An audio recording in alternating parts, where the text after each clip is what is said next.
sembari nunggu azan sore hari ya.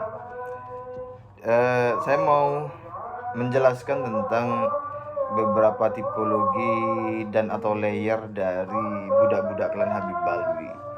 Kalau di industri itu, di customer service, itu kan dibagi ada customer kelas A, B, C, D, begitu juga di audiens ya.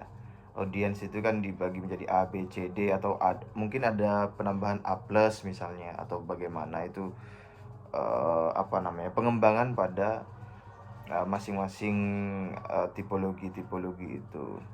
Begitu juga di polemik isu nasab Habib bukan cucu Nabi dan ba'alwisasi yamanisasi ini, saya secara ringkas itu membagi budak-budak Habib itu menjadi 3 golongan, 3 kriteria. Yang pertama adalah golongan orang yang memiliki hubungan dengan Habib, tapi tidak terlalu dekat dan bisa berpikir dengan jernih, dengan logis, dan dia memang mencari kebenaran. Itu yang pertama. Nah, orang-orang yang seperti itu treatmentnya adalah ya diajakin berdialog dengan baik-baik. Itu pernah saya alami satu setengah tahun 2 tahun yang lalu. Itu ada yang bertanya di kolom komentar, bagaimana bisa Sunan Gunung Jati itu bukan Habib begitu. Dan dari tulisannya itu kita bisa tahu bahwa dia betul-betul bertanya, dia betul-betul mencari jawaban, mencari kebenaran. Ya kita tanggapi dengan baik. Ini datanya, ini begini, ini datanya, silakan dibaca. Ini link websitenya. Kemudian kalau dirimu punya data yang lebih kuat ya monggo silakan datang ke sini, monggo silakan aja. Jadi enak gitu, ngobrolnya enak.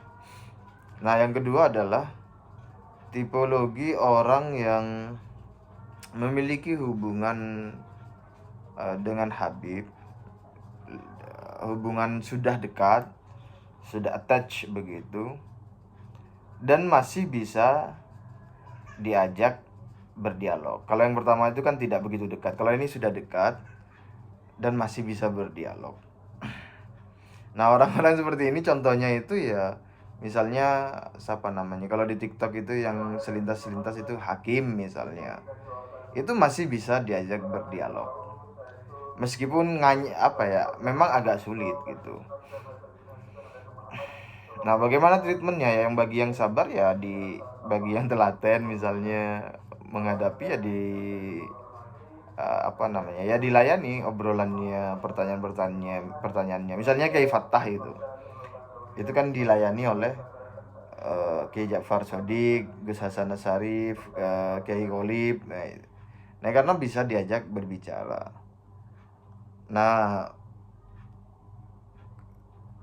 tipologi yang ketiga, orang atau budak yang dekat dengan Habib secara emosi, secara relasional, dan tidak bisa diajak berpikir, tidak bisa diajak berdialog dengan baik.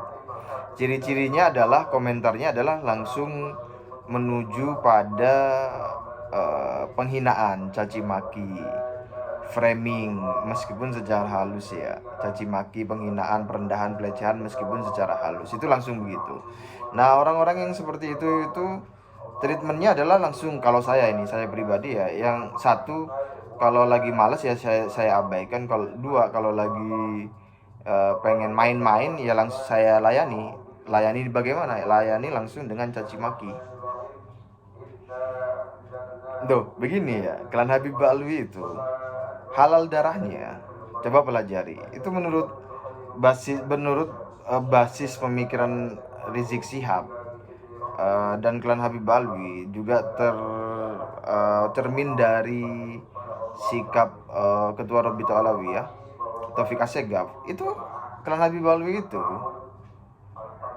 halal darahnya itu. Jadi orang-orang klan yang halal darahnya itu, darahnya saja halal, apalagi cuma dicaci maki. lebih halal lagi, lebih maksudnya lebih boleh lagi, karena apa namanya, di darahnya saja sudah halal. Coba lihat, coba riset aja bagaimana basis pemikiran FPI, Rizik Syihab, Klan Habib Balwi atau Taufik Assegaf terhadap kasus-kasus yang ditengarai melakukan penodaan atau penistaan agama. Mereka kan langsung arahnya kan halal darahnya, termasuk kasus Kiai Muafik beberapa tahun yang silam kan arahnya ke sana. Nah, berbasis pemikiran dan pendapat mereka sendiri, maka Klan Habib Balwi itu halal darahnya. Jadi kalau teman-teman itu menghabisi Klan Habib Balwi itu ya halal. Dan Rizik Syihab mengatakan ijma Imam Mazhab bahwa halal darahnya bagi orang yang melakukan penodaan dan pelecehan terhadap agama, terhadap Allah, terhadap Nabi. Coba dipelajari. Nah, langsung aja kalau saya, orang-orang yang begitu seperti menghadapi Klan Habib Balwi atau budak-budaknya yang tipe 3, tipe yang tidak bisa diajak berdialog dengan baik-baik, dengan kalem, dengan enak, tidak bisa diajak berpikir dialogis begitu, langsung aja caci maki aja, saling caci maki gitu. Orang mencaci maki Klan Habib Balwi dan budak-budaknya itu berpahala. Kan sombong pada orang sombong itu sedekah kan. Nah, ini apa namanya ya, menghantam atau mencaci maki orang yang mentolo, yang suka mencaci maki, yang suka merendahkan, yang menghina Nabi Muhammad. Itu supaya mereka kemudian berhenti dan terbukti berhenti kan akhirnya, proven method, maka itu sedekah juga. Kemudian coba lihat bagaimana Imam Malik itu memfatwakan bagi orang yang mengaku keturunan Nabi tapi tidak terbukti. Itu kan ada dipukuli dan diviralkan atau dan dihukum, dimasukin penjara. Nah, kalau dipukuli saja boleh, apalagi cuma dicaci maki, kan boleh-boleh aja. Nah, itu menurut saya. Kalau saya salah silakan dikoreksi. Nah, kalau ada teman-teman yang tidak cocok dengan apa yang saya sampaikan, ya silakan aja, silakan dipertimbangkan sendiri, diputuskan sendiri. Kalau saya begitu sikapnya menghadapi budak Klan Habib Balwi dan budak yang tipe 3 itu, tipe 2 dan tipe 3 ya, saya tuh malas ngomong panjang lebar sama mereka, karena saya sendiri tuh udah berpengalaman menghadapi teks chatting mungkin lebih dari 13 tahun di dalam customer service ya. Dalam customer service, sales through chat, sales through digital begitu.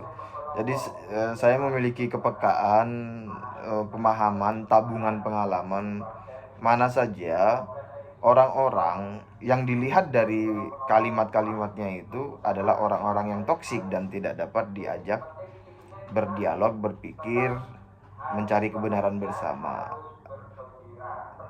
Yaitu dia treatmentnya, 1, diabaikan, tidak dilayani. 2, ya sudah, kalau mau main-mainnya langsung aja dicaci maki dalam konteks polemik nasab Habib bukan cucu Nabi dan balwisasi yaminisasi ya. Begitu kalau saya. Kalau teman-teman punya ketelatenan untuk menghadapi, ya dipersilahkan begitu. Demikian dari saya. Nanti kapan-kapan kita lanjutkan. Terima kasih. Assalamualaikum warahmatullahi wabarakatuh.